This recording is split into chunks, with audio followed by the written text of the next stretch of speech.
Today we are going to start new topic number 2.3.3.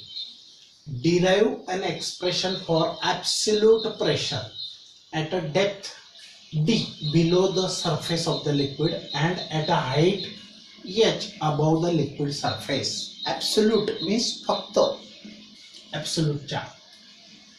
तर आता किंवा परफेक्ट, ॲब्सोल्यूटच्या मिनिंग घ्यायचा perfect. Absolute pressure means a perfect pressure. बघा आपल्याला काय डिराईव्ह करायचे आहे, एक्सप्रेशन ऑब्टेन करायचे आहे. Derive an expression for absolute pressure P at a depth D below the surface of the liquid.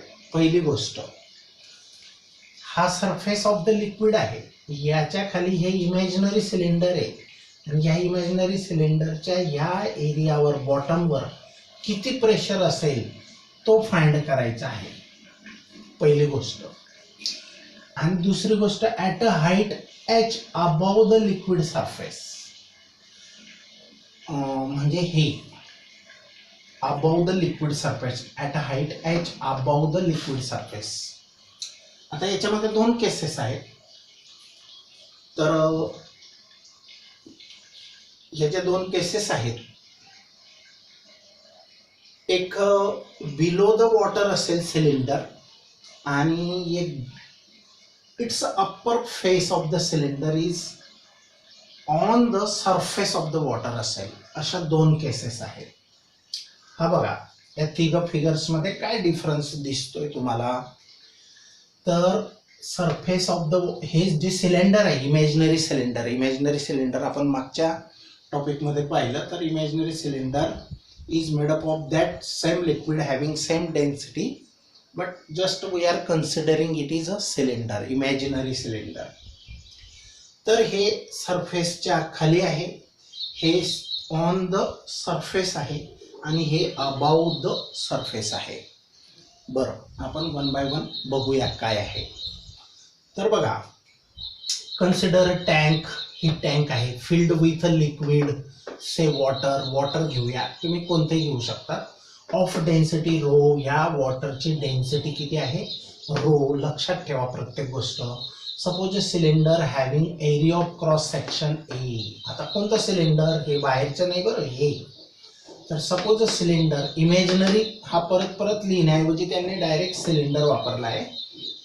तर suppose a cylinder having area of cross section A. समजा या सिलेंडरचा हा जो एरिया आहे तो क्रॉस सेक्शनल एरिया किती आहे, ए इतका आहे. ए, हा A is the cross sectional area. And height H, आणि सिलेंडरची हाईट किती आहे, एच इतकी आहे. Is imagined to be inside the tank. बघा हा इमॅजिन्ड म्हणजे असा तो सिलेंडर टँकच्या आतमध्ये, इनसाइड द टँक. आता बघा हिअर ही हाईट x1 आणि x2 या ज्या लेवल्स आहेत. आता सपोज खालून एखादा रेफरन्स पॉइंट घेतला आणि इथून x1 ही हाईट मेजर केली, नंतर इथून x2 ही हाईट मेजर केली, x1 मधून x2 मायनस केली. म्हणजे बघा x1 इथं सपोज हा रेफरन्स पॉइंट आहे तुमचा आणि इथून x1 मेजर करणार, जास्त हाईट येणार, त्याच्यातून हा x2 मेजर करणार, तो मायनस करणार, तर तुम्हाला काय मिळेल, एवढी हाईट तुम्हाला मिळणार आहे. मग here h means this h means x1 minus x2 where x1 and x2. आता इथं मी लेटर चेंज करण्याचा प्रयत्न केला होता x1 च्या जागेवर x2, परंतु बुकमध्ये जे लेटर्स यूज केले तेच आपण फॉलो करू. तर x1 आणि x2 काय आहेत, are the heights measured from a reference point. Reference म्हणजे कोणता तरी एक पॉइंट फिक्स करायचा आणि त्याच्यापासून त्या मोजायच्या, जसं हे आत्ताच मोजून मी दाखवलं. Measured from a reference point and x1 is greater than x2. इथून जर मेजर केलं तर x1 हा एवढा इतकी हाईट आहे, इतकं डिस्टन्स आहे, आणि x2 हा इतकंच आहे. मग x1 मधून x2, या x1 मधून हे x2 मायनस केलं तर काय, remaining h is the height of the cylinder. Height is increasing upwards, हे लक्षात ठेवा. हाईट कशी आहे, इन्क्रीजिंग अपवर्ड्स आहे. आता let P1 and P2 be the pressures of the liquid at the points x1 and x2. x1 ला किती pressure आहे, P1, आणि x2 ला किती प्रेशर आहे समजा, P2. तर let P1 and P2 be the pressures of liquids at points x1 and x2 respectively. The liquid cylinder is under the action of following vertical forces. आता ह्या सिलेंडरवर जे फोर्सेस ऍक्ट होत आहेत ते कोणते कोणते या सिलेंडरवर. आता बघा लक्षात ठेवा, हे इमॅजिनरी सिलेंडर आहे, त्याची हाईट h आहे, त्याची अप्पर लेवल x1 आहे, त्याची लोअर लेवल x2 आहे. x1 मायनस x2 जर केलं तर आपल्याला मिळणार h. या पॉइंटला प्रेशर आहे P1, या पॉइंटला प्रेशर आहे P2. ओके. आता ह्यांच्यावर F1 आणि F2 काय आहे ते बघूया आपण. Forces acting on the cylinder. The liquid cylinder is under the action of following vertical forces और the forces acting on the cylinder vertically, which are first, force due to the weight of water column above the cylinder acting vertically downwards on the top surface of the cylinder. आता बघा, हा जो surface आहे ह्याच्यावर तीन प्रकारचे forces आहेत. या बॉटम सरफेस एरियावर तीन प्रकारचे फोर्सेस आहेत. ते म्हणजे कोणते, एक म्हणजे हे फक्त सिलेंडरचं वेट W = mg. दुसरं आहे याला खालून हे पाणी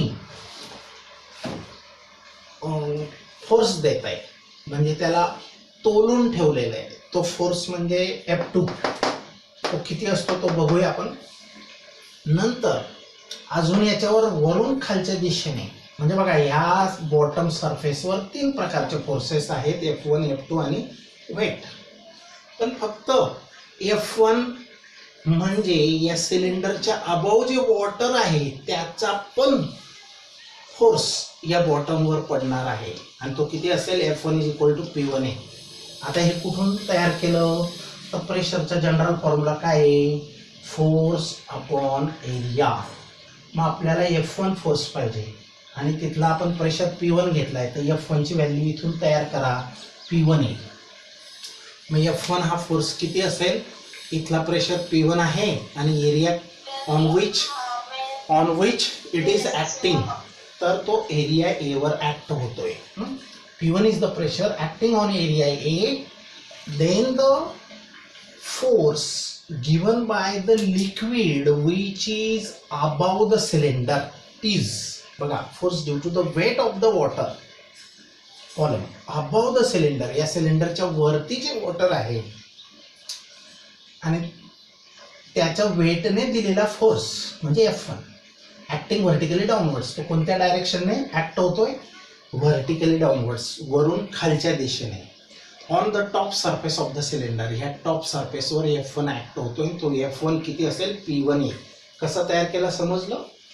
आता दुसरी गोष्ट, ह्या सिलेंडरला या खालच्या वॉटरने बॅलन्स केलेलं आहे, म्हणजे त्याच्या वेटला ह्याने धरून ठेवलेला आहे. मग तो फोर्स कसा असेल, force due to the water below the cylinder. या सिलेंडरच्या खाली हे जे वॉटर असेल एवढं त्या वॉटरने फोर्स दिलेला आहे. ॲक्च्युली बायंट फोर्स असतो हा, पण इथं आपल्याला बायन्सीचा विचार आता नाही करायचा आहे, फक्त फोर्स म्हणायचा आहे. Force due to the water below the cylinder acting vertically upwards. याची ऍक्शन कशी आहे, F2 ची acting vertically upwards on the lower surface of the cylinder. आणि हा फोर्स F2 कोणावर दिला जाणार आहे, on the lower surface of the cylinder. पण एरिया H आहे, कारण एरिया ऑफ क्रॉस सेक्शन आपण A कन्सिडर केलेला आहे. तर मग F2 हा फोर्स किती, इथला प्रेशर P2 असेल आणि area of cross section of the cylinder A असेल, तर F2 हा फोर्स किती येणार आहे, P2A इतका येणार आहे. Late it be equation 2, it will be 1. आणि दुसरी गोष्ट बघा, दोन फोर्सेस पाहिले आपण. या टॉपमोस्ट सरफेस एरियावर किती फोर्स आहे, F1. तो कोणामुळे आहे, due to the water above the cylinder, F1 is equal to P1A. दूसरा force F2 due to the water below the cylinder in the upward direction, F2 is equal to P2A. Okay. आता तिसरा force कोणता, weight of cylinder, weight of liquid cylinder. या liquid सिलेंडरचं suppose mass, त्याच्यामध्ये जे त्याच्यामधलंच मास, total दुसरं वॉटरच्या मासच्या इथं thinking नाही करायची, फक्त या सिलेंडरचाच विचार करायचा आहे. तर ह्या सिलेंडरचं मास m असेल आणि त्याच्यावर ग्रॅव्हिटी g ऍक्ट होते, तर त्याचं वेट किती असेल, mg इतकं वेट असेल, mg. मग हा जो फोर्स आहे वेट, तो कसा आहे, व्हर्टिकली डाऊनवर्ड्स, याच्यावर तो ऍक्ट होतोय व्हर्टिकली डाऊनवर्ड्स, मग तो mg असेल. आता बघूया आपण. मग इथं m ची व्हॅल्यू आपल्याला रिप्लेस करावी लागेल इन टर्म्स ऑफ डेन्सिटी, कारण आपण डेन्सिटीचा विचार करतोय. आता मास डेन्सिटीचं रिलेशन कसं कोणतं असतं, density is equal to mass upon volume. मग mass is equal to density into volume, mass is equal to density into volume. हा v ला इकडे मल्टिप्लाय करा लेफ्ट साइडला, m for mass of liquid in a cylinder and v for volume of a liquid in a cylinder. आणि v ची value आता बघा, mass is equal to rho into v आलं, पण v म्हणजे व्हॉल्यूम कसं काढतात, या सिलेंडरचं एरिया पायर स्क्वेअर इंटू h हाईट. आता आपण एरिया a कन्सिडर केला आहे, area of cross section of the cylinder a, तर व्हॉल्यूम किती आलं मग, a इंटू h. मग आता A बघा, मासची व्हॅल्यू आपण तयार करतोय rho as it is, mass is equal to rho as it is, आणि व्हॉल्यूम काय, A इंटू H. आता x1 मायनस h2 ची व्हॅल्यू H आपण आधीच तयार करून ठेवली, H is equal to x1 minus h2. हे मासची व्हॅल्यू इक्वेशन नंबर पुढे यूज करणार आहेत आपण, let it be equation number 4. आता बघा, as the water is in static equilibrium. आता याच्यामध्ये पाणी जे भरलेलं आहे या वेसलमध्ये, ते स्टेबल आहे, स्टॅटिक इक्विलिब्रियम म्हणजे शांत आहे. The forces on the cylinder are balanced. हे जे फोर्सेस आहेत, कोणता फोर्स खालून वरच्या डायरेक्शनला आहे, कोणते फोर्सेस वेट आणि F1 हे डाऊनवर्ड डायरेक्शनला आहेत, या दोघांना या F2 ने बॅलन्स केलेला आहे. देअरफॉर द नेट फोर्स एकदम टोटल मारली तर ती 0 असेल त्यांची, कारण त्यांची डायरेक्शन ऑपोजिट आहे. बघा, दोन फोर्सेस हे डाऊनवर्ड आहे आणि F2 हा अपवर्ड आहे, म्हणजे हा F2 एकटा कोणाच्या समितका असेल, F1 प्लस Fg यांच्या समितका एकटा असेल, कारण तो बॅलन्स करतोय, धरून ठेवलंय त्याने त्या सिलेंडरला. म्हणजे हे इक्वल टू हे आहे, म्हणजे ह्याच्यामधून F2 मायनस केला तर तुम्हाला काय मिळणार आहे, 0. आणि म्हणून आता हे समजलं का, ह्या दोघं फोर्सेसची ॲडिशन केली आणि हा पण ॲड केला, पण त्याची डायरेक्शन ऑपोजिट म्हणून तो मायनस होईल ॲक्च्युअली, आणि यांची समेशन आपल्याला 0 भेटणार आहे. मग या F2 ला तिकडे पाठवा, ॲड होईल, 0 plus F2 is equal to F2.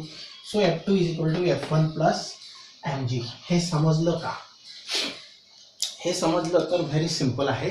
पुढचा टॉपिक समजलं, या F1 ला आणि mg ला वेट आणि या वॉटरचा फोर्स ऑन दिस, या दोघांना कोणी बॅलन्स केलंय, धरून ठेवलंय, इक्विलिब्रियम मध्ये ठेवलंय, F2 ने. म्हणून F2 इक्वल टू या दोघांची सम, या दोघांची सम F2 असेल, आणि F2 मधून हे दोघं इक्वल असतील, right side is equal to left side. ह्याच्यातून हे मायनस केलं किंवा ह्याच्यातून हे मायनस केलं तर एक साइड काय होईल, 0 आहे. मग आता हे इक्वेशन नंबर सपोज 5, F2 ची व्हॅल्यू. आता put substituting equation 1 2 3 4 in equation 5. आता 1 2 3 4 ह्या इक्वेशन मध्ये F1 F2 नंतर वेट mg ची व्हॅल्यू ह्या पुटअप करायच्या 5 मध्ये. आता F2 ची व्हॅल्यू काय आहे? F2 ची व्हॅल्यू आहे P2A, ही P2A पुट केली. F1 ची व्हॅल्यू काय आहे? P1A पुट केली. F1 ची व्हॅल्यू P1A प्लस मासची व्हॅल्यू तयार करून ठेवली, rho A bracket x1 minus x2, rho A bracket x1 minus x2 आणि जी हा बाहेर इकडे लिहिला काय मध्ये लिहिला काय, काय फरक पडत नाही, हा जी. म्हणून हे स्टार्ट आहे का बघून घे. तर हे समजलं का? इथं बघा F2 ची व्हॅल्यू किती? P2A, F2 ची व्हॅल्यू P2A, नंतर F1 ची व्हॅल्यू किती आहे? P1A पुट केली, P1A इथं P1A प्लस m ची व्हॅल्यू रो ए आणि ब्रॅकेट रो ए आणि ब्रॅकेट x1 मायनस x2 आणि g ची व्हॅल्यू ॲज इट इज. आता या ठिकाणी ए हा कॉमन घ्या या दोघं टर्म्स मधून आणि इकडचा ए कॅन्सल आउट होईल आणि शिल्लक राहिलेलं काय आहे बघा, P2 is equal to P1 plus ही ब्रॅकेट मी मुद्दाम पुढे लिहिली का बरं, तर जनरली प्रेशर हा आपल्याला सवय काय झाली मी सांगितलंय, एच रो जी अशी सवय झाली. म्हणजे आधी एच रो मग जी, हा क्रम सिरियल लक्षात ठेवा.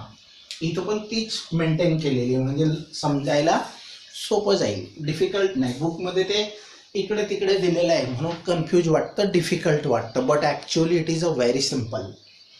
आता एच रो जी, मग एच म्हणजे हे रो जी, तर बघा मी ही ब्रॅकेट पुढे लिहिली, ए तर कॅन्सल झाला, दोघांमधून कॉमन घेतला आणि हा ए यांच्यामधला कॉमन ए आणि हा ए कॅन्सल, राहिलं काय P2 is equal to P1 plus ही ब्रॅकेट आणि रो आणि जी.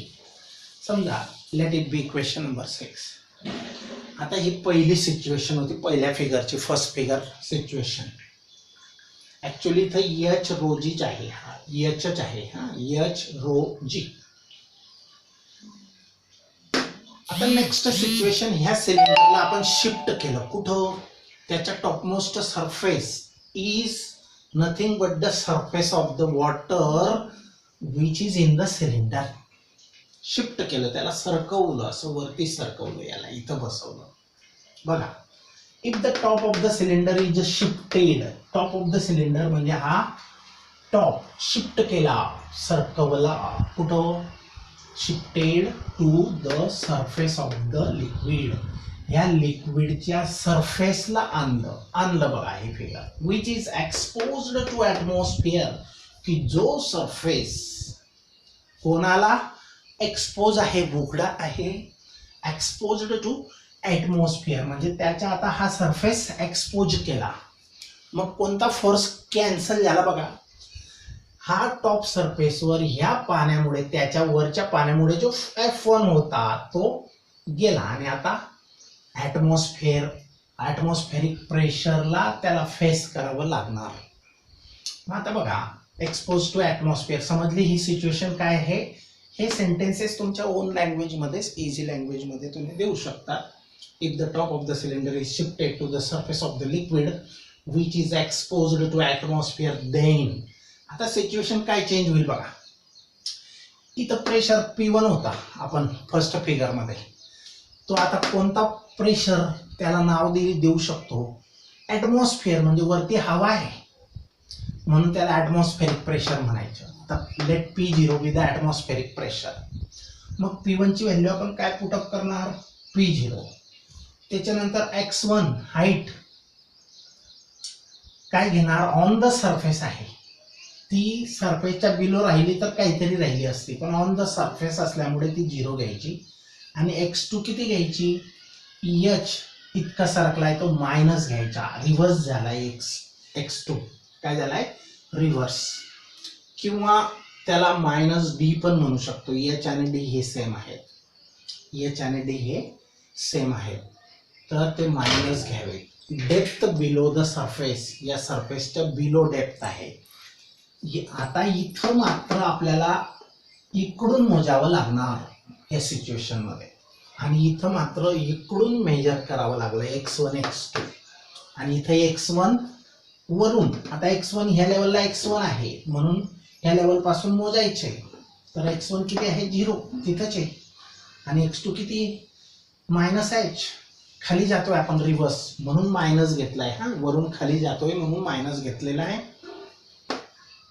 Is equal to -d depth below. आणि प्रेशर P2, इथला जो प्रेशर होता हा काय असेल, समजा जो पण असेल या सरफेस एरियावर तो P असेल. P2 हा प्रेशर किती असेल, जो पण असेल तो समजा P असेल. मग P2 ला रिप्लेस करा P ने, P2 ला रिप्लेस करा P ने, P1 ला रिप्लेस करा P0 ने, नंतर x1 आणि x2 यांची व्हॅल्यू तयार करा, x1 - x2, x1 ची व्हॅल्यू 0 मायनस x2 ची value -d, -d becomes +d rho g, d rho g. बघा P0 ची व्हॅल्यू, सॉरी P1 ची व्हॅल्यू P0 या सिच्युएशन साठी. हे दोघं कसे सिच्युएशन केले तयार समजले. इथं जो प्रेशर P1 होता तो कोणता आहे, आता हे सिलेंडरच्या फेस वरती गेल्यावर ॲटमॉस्फेरिक प्रेशर. ॲटमॉस्फेरिक प्रेशर कशाने डिनोट करतात, P0, P1 is equal to P0, मग या P1 च्या जागेवर P0. त्याच्यानंतर P2 हा जो प्रेशर आहे तो किती मानला, जो पण असेल तो समजा P इतका असेल तो P मानला आपण, हे दोघंच ॲझम्पशन्स आहेत. मग P2 ची व्हॅल्यू P पुटअप केली. आता x1 ची व्हॅल्यू 0 टाका आणि x2 ची -d टाका, 0 - -d, it becomes 0 + d, that is 0, sorry d rho g, p is equal to P0 d rho g. तर ही सिच्युएशन असेल, किंवा हा प्रेशर, या ठिकाणच्या प्रेशर फाइंड करण्याचं डेरिव्हेशन एक्सप्रेशन हे आहे. तर बघा इक्वेशन नंबर 7 रिप्रेझेंट्स, कुठला प्रेशर काढायचं एक्सप्रेशन आहे, represents expression for absolute pressure P at a depth d. d एवढ्या डेप्थवर ह्या सरफेस एरियावर below the surface of liquid किती प्रेशर असेल, तो ह्या बॉटमवर किती प्रेशर असेल.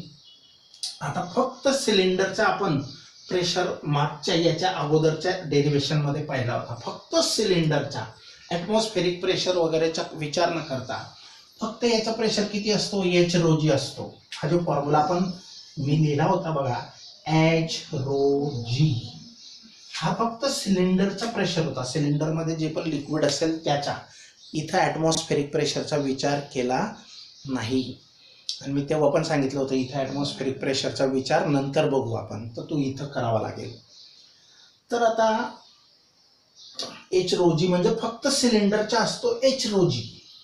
आता इथं d फॉर h आहे, h rho g असतो, पण याला अजून हवा, वरती हवा आहे, आणि हवेच्या वरती म्हणजे ॲटमॉस्फेअरचा प्रेशर जो पण असेल तो पण आहे, म्हणजे या दोघांची सम असेल. या सिलेंडरचा आहे h rho g, h म्हणजे d rho g, आणि दुसरी गोष्ट ह्याच्या वरती जी हवा आहे up to the last layer of the atmosphere, topmost layer of the atmosphere, तो असेल P0. मग इथं एकूण प्रेशर P हा कोणाची सम असेल, या सिलेंडरचा प्लस त्याच्या वरच्या हवेच्या ॲटमॉस्फिअर. लक्षात ठेवा याच्यात काय फरक आहे. आता तिसरी केस बघूया, समजले मग ही केस. थर्ड केस, आता हे सिलेंडर डायरेक्ट त्याच्या बॉटम सरफेस टॉपला आणायचा, म्हणजे हे सिलेंडर कशाचं आहे, हवेचं आहे. इथं आता लिक्विड नाही, लिक्विड खाली आहे. मग इथं जो प्रेशर असेल, आता ही हवा आहे, इथं जो प्रेशर असेल याच्यावर कोणता प्रेशर असेल, ऍक्च्युअली तो ॲटमॉस्फेरिक प्रेशर असेल, म्हणजे P2 is equal to P0. आणि ह्याच्यावर किती प्रेशर असेल तो आपल्याला बघायचा आहे P, आणि तो समजा पहिला टॉपमोस्ट सरफेसला आपण P1 ट्रीट केलाय, तो P1 सपोज P असेल, इथं P2 इज सपोज P असेल. हा लक्षात ठेवा. P1 हा ॲटमॉस्फेरिक प्रेशर होता. आता तो झाला चेंज. P1 च्या ठिकाणी आपल्याला रिक्वायर्ड प्रेशर पाहिजे आणि इथं जो असेल तो ॲटमॉस्फेरिक प्रेशर आहे. हेच थोडे चेंजेस लक्षात ठेवायचे. ही x1 x2 h height. Similarly, if the cylinder is above the liquid surface, cylinder हे या liquid surface च्या above असेल by a distance h एवढ्या distance ने ते वरती असेल, then P2 is equal to P0 and P1 is equal to P. म्हणजे इथला जिथं काढायचा आहे तो P समजायचा. Let it be P. P1 is equal to P. x1 h असेल आणि x2 0 असेल, कारण ह्या लेवलला आपण 0 ट्रीट केलंय डिस्टन्स. आणि डेन्सिटी मात्र आधी हे सिलेंडर पाण्याचे होते म्हणून डेन्सिटी रो घेतली होती आपण, पण इथं आता डेन्सिटी कोणाची असेल? पाण्याची नाही किंवा लिक्विडची नाही, ती एअरची डेन्सिटी असेल. ह्या values substituting in equation number 6, या सगळ्या व्हॅल्यू जसे ह्या व्हॅल्यूज आपण इक्वेशन नंबर 6 मध्ये सबस्टिट्यूट केल्यावर 7 आलं होतं, तसं ह्या व्हॅल्यू सगळ्या इक्वेशन नंबर 6 मध्ये पुटअप केलं तर आपल्याला हे इक्वेशन मिळेल. आता बघा P1 ची व्हॅल्यू किती टाका? P1 ची व्हॅल्यू लक्ष द्या इकडे, हे थोडंसं मायनस का बरं आलं ते समजायला. P1 ची व्हॅल्यू किती टाकायची? P प्लस x1 ची व्हॅल्यू किती टाकायची? h मायनस x2 ची व्हॅल्यू किती टाकायची? 0. आणि का बरं टाकायची ते अगोदर सांगितलंय हा मी. x1 हा h इतक्या हाईटवर आहे, इथून आपण मेजर करणार आहे म्हणजे वरती येतो म्हणून. आणि x2 हा या लेवलला वॉटर लेवलला 0 घेतात, कारण इथे तीच सिच्युएशन आपण घेतली. x1 हा 0 घेतलाय बघा, या लेवलला x1 होता म्हणून. आता x2 ची व्हॅल्यू आपण 0 पुट केली. नंतर रो डेन्सिटी कोणती घ्यायची? एअरची डेन्सिटी घ्यायची. इथं लक्षात ठेवा डेन्सिटी ऑफ एअर, आणि जी तर फिक्स आहे इज इक्वल टू, समजलं? हे बघा P1 ची व्हॅल्यू P पुटअप केली प्लस x1 ची व्हॅल्यू h मायनस x2 ची व्हॅल्यू 0. नंतर डेन्सिटी कोणती घ्यायची? हवेमध्ये सिलेंडर आहे म्हणून एअर, हवेचं सिलेंडर येते, आणि जी जसाच्या तसा. आणि दुसरी गोष्ट P2 काय घ्यायच्या? P2 is equal to P0. आता हे असं बनलं. आता हा h मायनस 0 म्हणजे काय? Only h. आता ह्या P0 मधून ह्याला मायनस करा तर आपल्याला P मिळेल. समजलं मग? नाहीतर इथं डायरेक्ट दिलेलं आहे म्हणून ते समजायला डिफिकल्ट वाटलं असतं, म्हणूनच हे एक्सप्लेन केलं मी. ह्या P0 ला हे काय करा, इकडे याच्यामधून हे सबट्रॅक्ट करा, तुम्हाला काय मिळून जाईल? P मिळेल, म्हणजे required pressure at this point. म्हणजे बघा तिघ केसमध्ये कुठं कुठं प्रेशर फाइंड केलं आपण? पहिल्या केसमध्ये इथं, दुसऱ्या केसमध्ये इथं, तिसऱ्या केसमध्ये या ठिकाणी. आता equation number 8 represents expression for absolute pressure P at a height h. बघा at a height h above the surface of the liquid and at a height h above the liquid surface. हे विचारलं होतं बघा. ही केस इथं pressure काढायला सांगितलं आहे ह्या दुसऱ्या केसमध्ये, आणि पहिल्या केसमध्ये बॉटमलाच काढायचं आहे. ॲक्च्युली ह्याच्यासाठी हे सपोर्टिव्ह आहे, म्हणजे दोघांना हे सपोर्टिव्ह आहे. एक्सप्लेनेशन आहे. ॲक्च्युली हे दोन फॉर्म्युले लक्षात ठेवायचे खरे तर. in this manner we are completing this derivation here. It's a big one but easy, so prepare it yourself. Okay, now we'll stop here.